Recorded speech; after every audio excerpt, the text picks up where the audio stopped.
Hi, I'm Johnny Marques, and welcome to the All Knowing Podcast. We all have people we admire, heroes, people we look up to, people we try to emulate. At the All Knowing, we look into people's personalities by using different systems such as numerology, astrology, and life charts. A deep dive in a persona, if you will. It is our hope that we can help break down what makes a person, who they are, their traits, their actions, and their possible beliefs. And in doing so, help you understand if you have similar virtues. If you like the show, don't forget to push like. Or if you have someone that you want us to do a life chart on, please leave it in the comments. Thank you for watching and enjoy the show.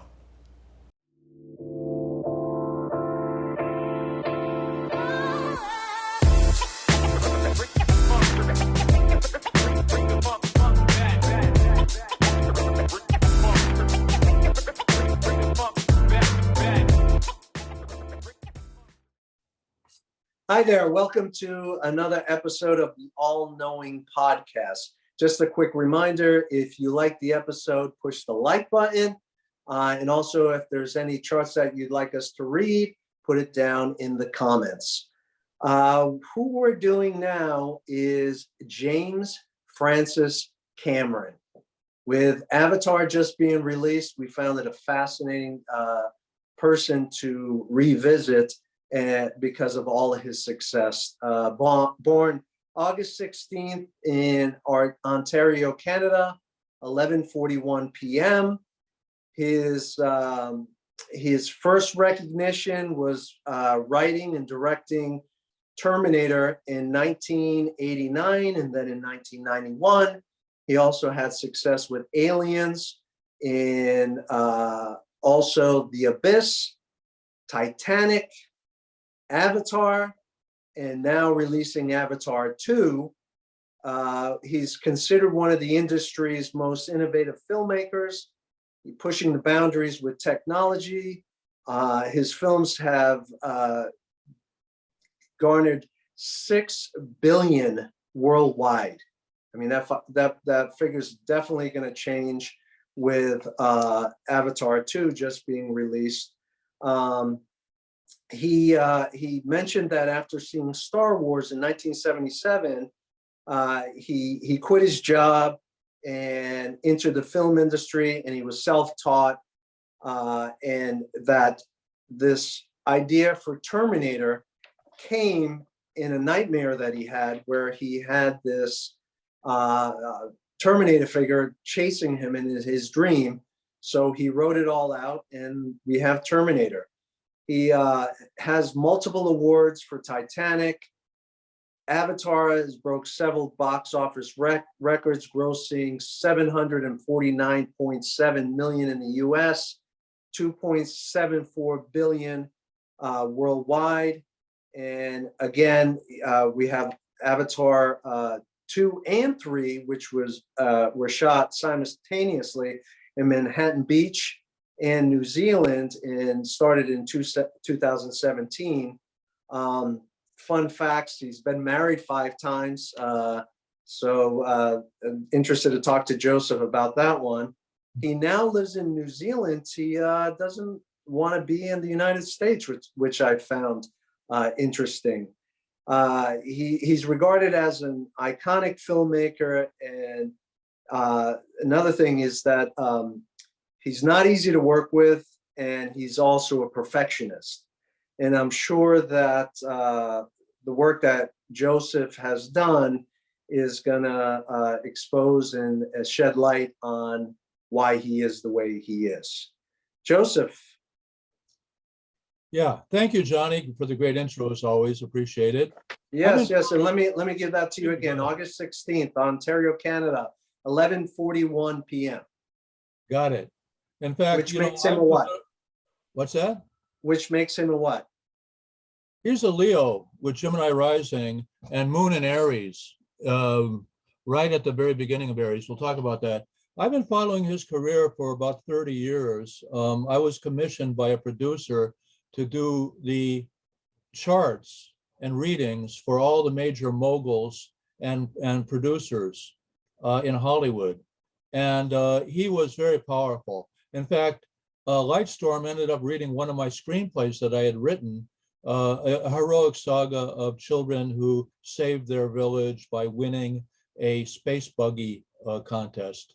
Still up for production, but I had to get that plug in. But at any rate, Lightstorm doesn't read many screenplays. They generally do all their own stuff. He does all his own stuff. Why should he do other people's stuff when he's one of the greatest screenwriters and producers who ever lived? A remarkable human being. Leo, with Pluto in Leo conjunct his sun or close to his sun. Pluto is the planet ruling Scorpio, which is plutonium, explosions, nuclear power, Scorpio themes, the mafia, detectives. Pluto was discovered in 1930 during the rise of Adolf Hitler and Joseph Stalin, and talking movies. So this guy was born to be either one of the most successful people in the world or in a police lineup. He, a truck driver. You said a police lineup? Police lineup, yeah. Wow. There's no middle ground with Pluto. And you can see that by his extreme moods on the set. He's known to be the perfectionist, as you say, and he can chew people out big time. Kate Winslet, who of course was the female star of Titanic, said that she was really afraid of him, but that he was also so nice that she consented to work with him again on the sequel. So he is an extremely intense person. Born in the year of the horse, which normally is kind of fun and frivolous and stylish, but in his case, he has the depth with that Pluto closely conjunct his sun in Scorpio. He also has Gemini rising, which shows he's interested in everything. He's curious about everything. Moon in Aries at the top of the sky. He's a tremendous achiever. In fact, he's a pivotal human being on the planet. He's doing some of the most important work in film on the planet. And he also is a very dedicated vegan farmer who has many thousands of acres of fruits and nuts and organic produce that he grows in New Zealand. He has been married 5 times. A lot of times a genius such as he is so incredibly volcanic and intense that they're not easy to live with. You could ask my wife about that. I have. let me ask you this. Yeah.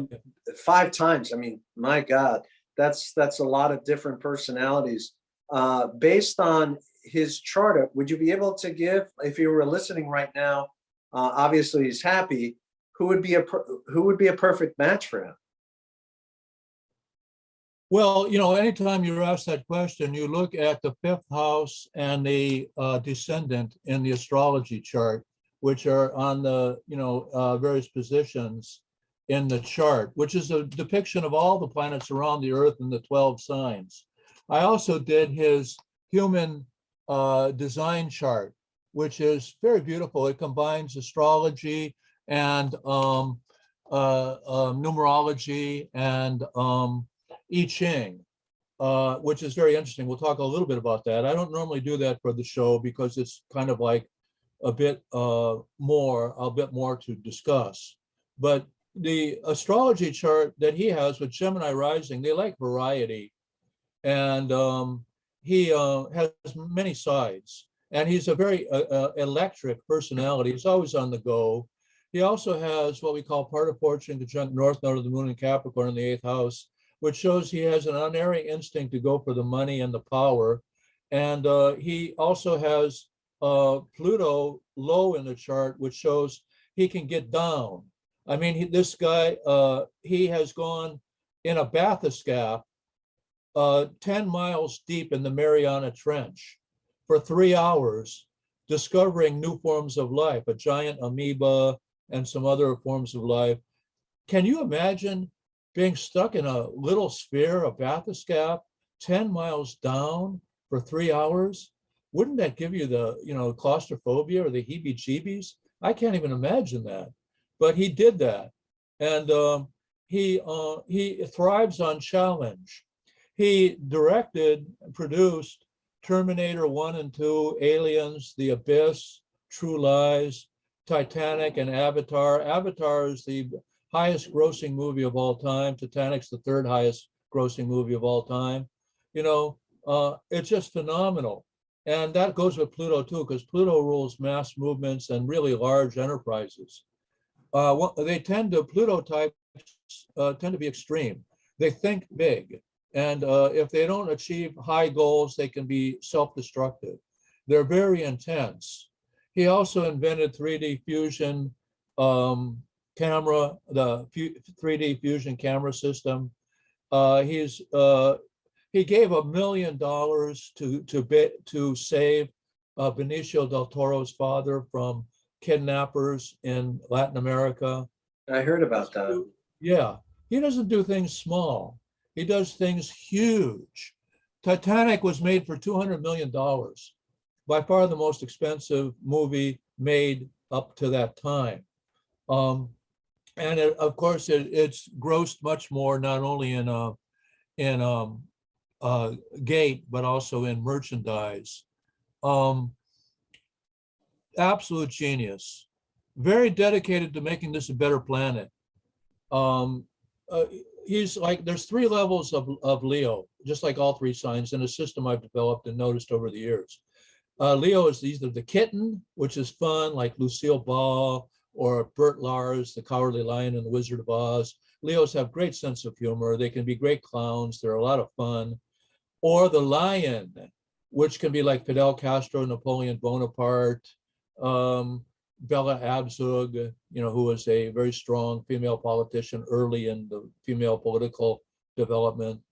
And Napoleon Bonaparte, he laid waste to Europe and to Russia because he just wanted to make a name for himself, basically.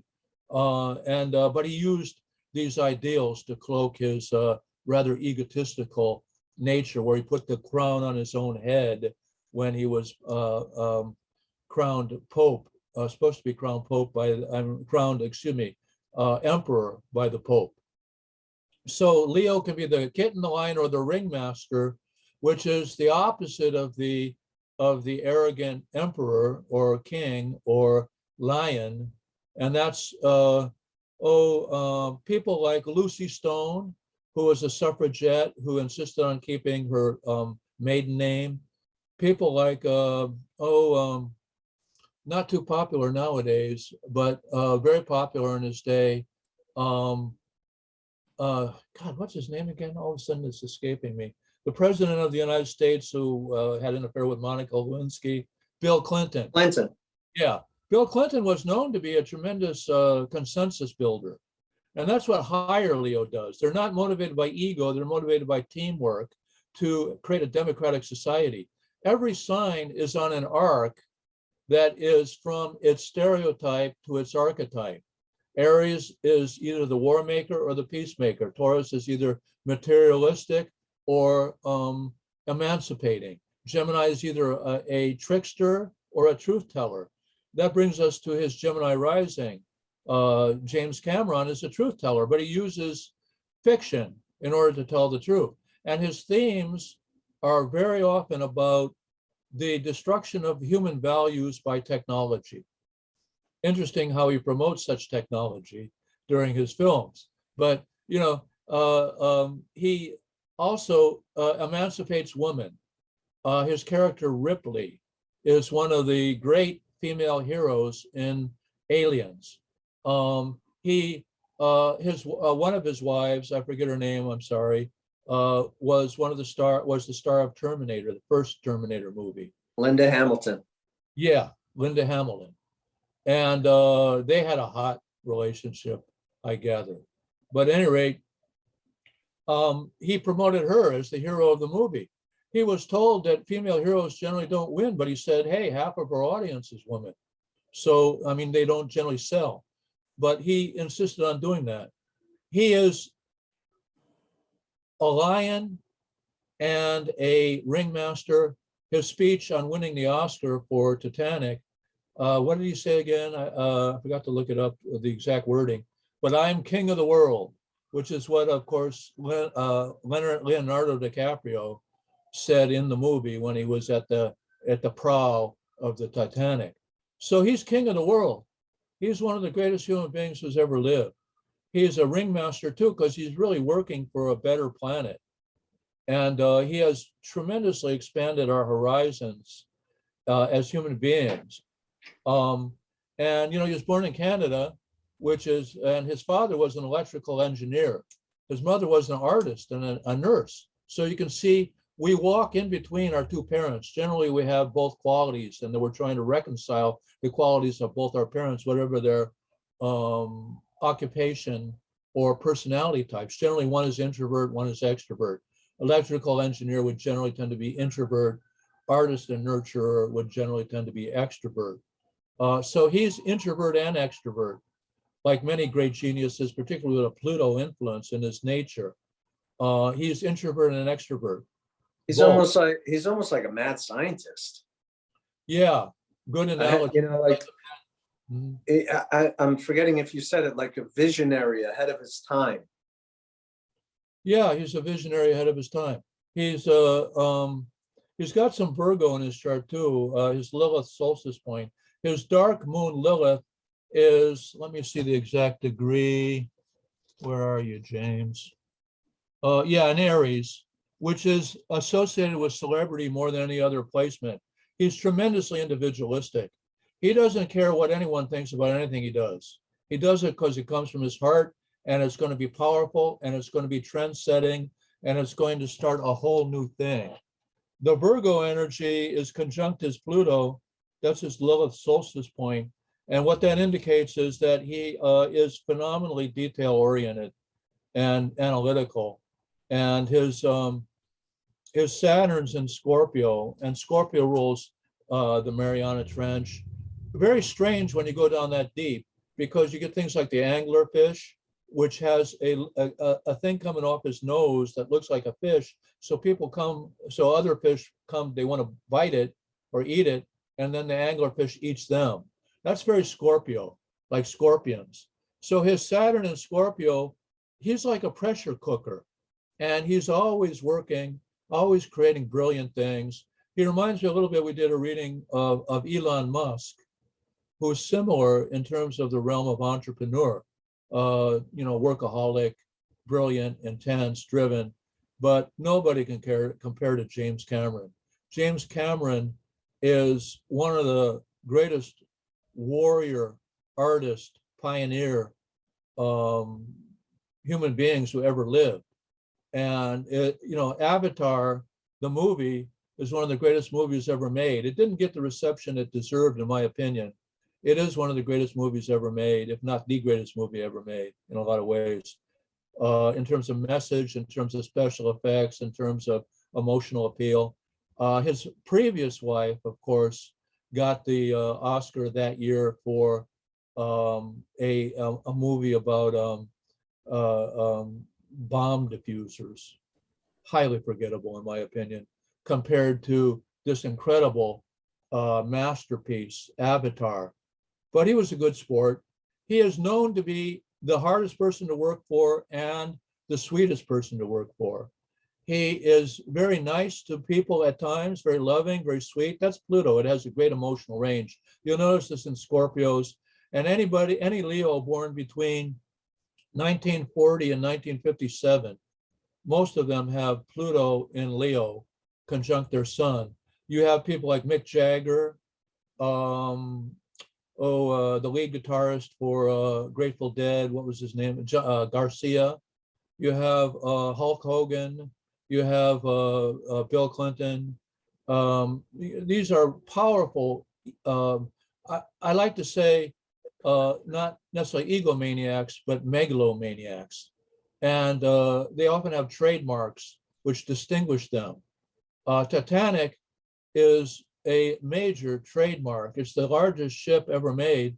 He didn't cover much who really sank it. And that's something that most conspiracy theorists will tell you in elaborate detail, was in order to thin out the banking aristocracy of the East Coast, which it did. by killing John Jacob Astor and various others who were rivals to these people, who I won't mention. But at any rate, that's a common theory. Everything this man does is to promote the human spirit in dire, catastrophic situations to triumph over the vicissitudes of technical tyranny. And we need him as one of our greatest artists, greatest filmmakers, greatest heroes, promoting true heroism now when the world desperately needs it. Questions, feedback? Johnny? So, I mean, when someone gets to that point of greatness, what drives them? What, do you know what I mean? This guy, I mean, has a shit ton of awards and records and all this stuff. I mean, what's his next move? What's like, what drives him? I mean, did you mention something about power? Did you mention something about ego? Like what goes through this person's mind? I mean, just to also remind the audience, we're speaking in the week that Avatar 2 has been released, and it's gotten some good feedback, 3 hours long. Majority have said that it's better than the first. I've got some people say that it was a little too long, but definitely worth seeing. So I haven't seen it yet, but definitely I would see it because, like you said, everything that he does is very detailed and just, I mean, things like the sleeper hit, The Abyss. It's a film that I never forgot because it was also ahead of its time. So what drives him? Why keep on going? I mean, I'm sure he's, you know, a multi-millionaire. Why keep going? Great question, Johnny. Well, a couple of things come to mind right away. For most filmmakers, they love film and they love to create a beautiful, exciting movie from an artistic point of view.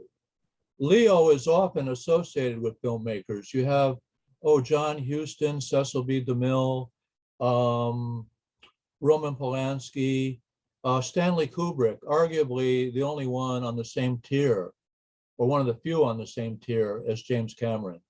Just as Stanley Kubrick, with his Moon in Scorpio, was incredibly artistic and sophisticated in his work, but more cerebral. James Cameron is more heart-oriented. And he says, and it's true, that his movies are always love stories. But it's really about people loving each other in the face of technical tyranny. You know, dangerous robots or mutants that want to kill them, the betrayal of the Titanic, which is only kind of hinted at. And so Pluto conjunct his sun is phenomenally motivational. And, you know, he had done a lot of other things, mostly of an introvert nature. He was self-taught in special effects. He was a truck driver, actually, when he saw Star Wars, and he immediately sacrificed all his security in order to go in that direction. Right. But a man with Sun conjunct Pluto is never going to doubt his ability to do whatever he wants. And he definitely has the power and motivation to get things done. Was luck a factor, or good fortune, or good karma? Well, there's no question in my mind that in his case, he was involved in artistic, possibly dramatic pursuits in previous lives. Most astrologers would assume that. You look at his chart, you see he has also a tremendous talent for attracting big money.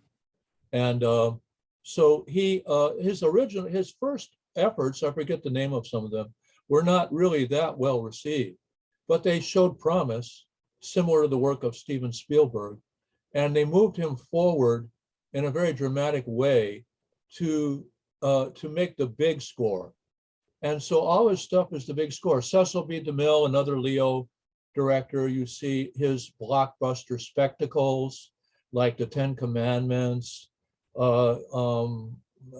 circus movies, The Life of Christ, big themes. Just pack them in. Leo is Samuel Goldwyn, so many, Jack Warner. Actually, Sam Goldwyn may have been a Cancer with Leo, Moon and Leo. They almost all have strong Leo energy. So the desire for fame and greatness and power and luxury and money can be factors, but not with James Cameron. The factor with James Cameron is he thrives on challenge, and he thrives on going to what you often call going onto the ledge. He likes to take risks. He's a maniac. He goes to extremes, and that's what turns him on. It keeps his inner heart fire burning. Leo rules the heart. So he's got this heart fire that has to be doing great things, or he feels less than adequate. And in marriages, of course, it's all about teamwork, and you got to cooperate. So maybe he's not always the most cooperative spouse there could be, but he's macho, he's strong, he's undoubtedly a good provider, and he's learned over the years, I'm sure, to be a nice guy with his wife, and they've had a happy marriage and a happy family. I read a story that he was a terror on a movie set, and basically a lot of people were intimidated by him. And then he said, he had self-humility. He went to a Ron Howard set, and Ron Howard was thanking the crew, thanking everybody, thanking the actors for all making a successful picture. And he said he walked away from that with some humility and taught him that he needed to be a little bit nicer. So I don't know if it actually sunk in, but it's a funny story that he tells about his difficult personality. Well, Johnny, he's nice and he's tough, okay, and he's streetwise, and he deals with billion-dollar budgets. So he has a George and Jam. I don't know where he got it, maybe from the street. The George is when you're sweet and nice. The Jam is when you're rough and tough. There's a story about Burt Reynolds, who was a big star in the 70s, directed his first movie. He got some advice. So what he did, the first day of shooting, he fired the grip very loudly for making some minor mistake. Just chewed him out, fired him, ordered him off the set. And from then on, everybody on the set did exactly what Burt Reynolds wanted and didn't give him any argument. They didn't know that meanwhile, Burt Reynolds had paid the grip, who was actually an actor, for his acting role as his fall guy on the set. So movies are such, and Hollywood is such, the studio system is such, and Leos can fit this mold very well, that if you don't do exactly what they want, and you're threatening $1 million shoot, you're threatening a shoot that would be like $100,000 or more a day, you're history. You're never going to work in Hollywood again. You're going to get chewed out, and you better do exactly what they want, or you're history. And that's changed now with the indies, because the indies, they don't have the power to blackball anybody from the industry, or make them superstars like the Leos did, with limos and swimming pools and mansions. They don't have that power, so they're having to trust human nature. And that's why a lot of indie stuff it works or doesn't work, depending on the players involved. But James Cameron is in keeping with the power of the studio system, but also the open-mindedness of the lean and mean machines like Steven Spielberg and various other alternative indie producer directors who rely more on a shared sense of artistry. So he's just a phenomenal filmmaker, clearly, and human being, an amazing human being, one of the most powerful men on the planet in terms of his effect on our culture. And it's just a great honor to do his reading. Excellent. So definitely another good reading. Wrapping up. I mean, now's the time that, Oh, as what's I said, ahead of him? Oh, you wanted to know what's ahead of him? what's that? Go ahead. Whatever he wants to do. Probably true. Probably true. Yeah. So he definitely has another And I have avatar. no idea what that would be. It's the same as trying to predict the next movie of Stanley Kubrick. That's for sure. Impossible. Yeah. And more power to him. The moon in Aries is at a critical degree in his chart. It's at 2 minutes. You know, in other words, 1/30th of a degree, which is 360 degrees. It's a critical degree. He's not a normal person. He is a cultural dynamo, a spiritual dynamo who has tremendous effect on the world. And he's gone from lion to ringmaster. He's gone from visionary, egomaniacal, strong, aggressive filmmaker to world transformer and even possibly savior. He's warning us about what a lot of these transhumanists want to promote, which is a society run by machines. Elon Musk wants to put an electrode in our brain, you know, and we have one guy who's holding up the banner of human resourcefulness in the face of technological tyranny, and his name's James Cameron, and he's going to keep doing that. There's no question. At least I can predict he's going to keep going to bat for all of us, and he deserves every award and every. And I'm, you know, I don't, you know, he's never going to hire me. I'm just telling you what I'm seeing.